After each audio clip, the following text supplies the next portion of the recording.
भाई साहब ये कहाँ पे इसने नेस्ट बना लिया। हेलो जी, तो कैसे आप सब। सबसे पहले यार मैंने अपने नेट पैड्स वगैरह खोल दिए थे, ठीक है। रात को भाई साहब थोड़ी सी बारिश हुई थी, इसकी वजह से भाई मैंने अपने कुछ पैड्स बंद कर दिए। उसका नुकसान ये हुआ कि भाई साहब ये मुर्गा है यार, मुर्गे का मैं ये सोच रहा हूँ इसका क्या करें, सबको मारी जाता है। और ये देखे जी नुकसान ये हुआ, जिसके अंदर बतखें और चकोरे वगैरह बंद थी, फिर इनको मैंने नहलाया और ये बतखें भी गंदी हो गई थी, इनको भी नहलाया। शायद वो वाली मुर्गी अंडा देने वाली है, ठीक है। बाकी ये रहे हमारे कबूतर काफ़ी ज़्यादा खुश, ठीक है, अपने सेटअप में। ये तो ख्याल जैसे ही मौसम अच्छा है इन्होंने ब्रीडिंग वगैरह स्टार्ट की है थोड़ी सी।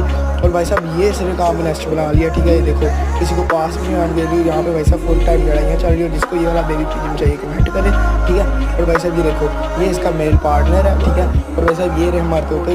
वीडियो काट करते बाय।